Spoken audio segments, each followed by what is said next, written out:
sommes ici à bord de notre bateau le plus emblématique, le Rainbow Warrior 3 du nom. Nous avons une flottille de 3 grands bateaux qui sillonnent constamment les océans, à part les petits bateaux qui sont propriété des bureaux nationaux. Nos bateaux nous servent dans nos campagnes. C'est un magnifique outil de connexion avec les gens. C'est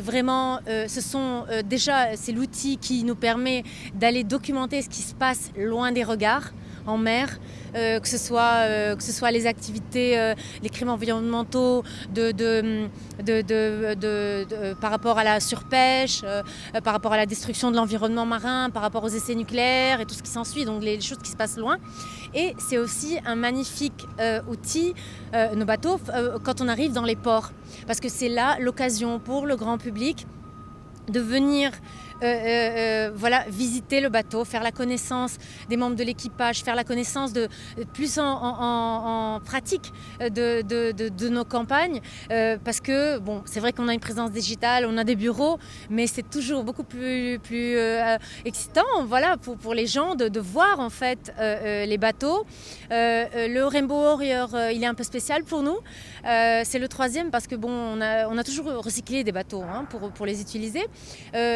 Le premier Rainbow Warrior, et en fait c'est comme ça qu'il est devenu emblématique, c'est parce on était en 85, on exposait les essais nucléaires français dans le Pacifique, et c'est là où il y a eu, les services secrets français ont carrément mis une bombe en dessous du Rainbow Warrior, ils l'ont coulé. Et comme on ne peut pas couler un Rainbow Warrior, un guerrier de l'arc-en-ciel, il y a eu un deuxième qui a travaillé jusqu'en 2011 avant de devenir un bateau hôpital au Bangladesh, parce que le Rainbow Warrior 3 qu'on a ici a repris le flambeau. C'est le premier bateau qu'on construit nous-mêmes. C'est un des bateaux les plus écologiques du monde. C'est un voilier. 80% du temps on travaille sur les voiles, donc l'énergie éolienne, et on utilise très très peu de fuel comparé à un bateau de cette envergure, 60 mètres de long quand même. Comme l'a dit le capitaine tout à l'heure, si un bateau de cette taille utilise 5 à 6 tonnes de fuel par jour, nous au maximum on utiliserait une demi-tonne. Et ça c'est en cas de besoin, parce que 80% du temps on est sur les voiliers.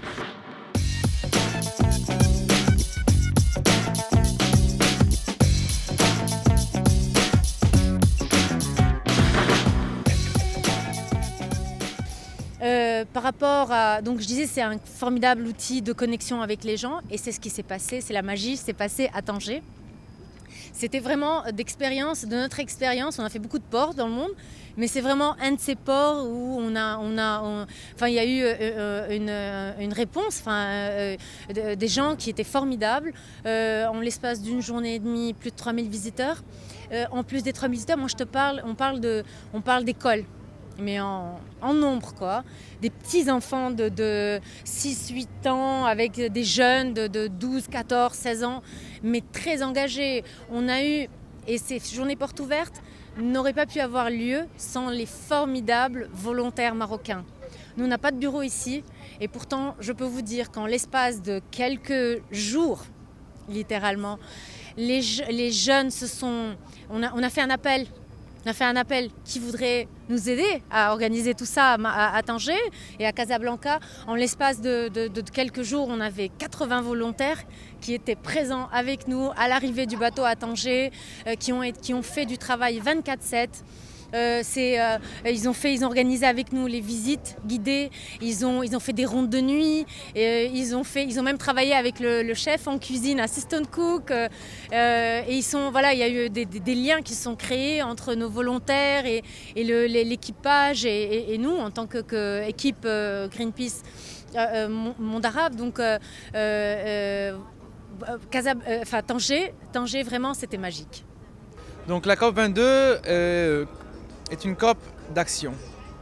À Paris, il y a eu l'accord, et maintenant, c'est comment mettre cet accord en œuvre.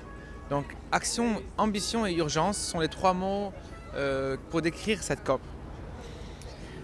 Donc, le Maroc, en tant que pays hôte, est très bien placé pour pouvoir gérer les négociations et faire en sorte qu'elles partent vers un momentum d'action, pour pouvoir augmenter l'ambition et les engagements des pays.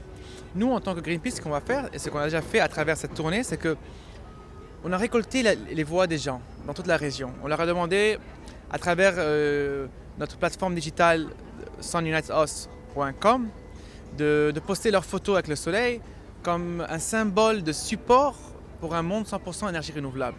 On a collecté des milliers de photos et on va les prendre et on va les, à travers une mosaïque du soleil, on va les ramener à l'intérieur de la COP, qui est un espace restreint pour l'élite et le public généralement n'a pas accès. Et ben nous, on va les représenter, on va montrer cette mosaïque et on va rappeler aux décideurs qu'ils représentent ces gens-là. Et si vraiment ils veulent travailler pour l'intérêt de ces gens-là, ils doivent travailler et s'engager à un monde 100% d'énergie renouvelable.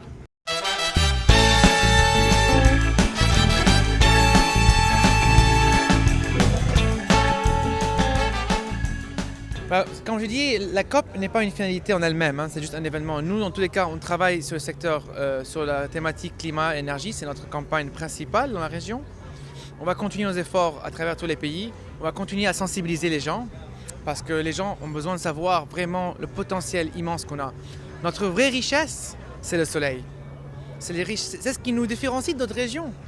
Le soleil est important dans notre culture, il est important pour le tourisme, pour l'agriculture et surtout pour l'énergie maintenant. Donc on va sensibiliser les gens et on va faire pression sur les gouvernements de cette région pour que vraiment ils exploitent ce soleil et vraiment ils déploient et développent l'énergie renouvelable dans nos pays.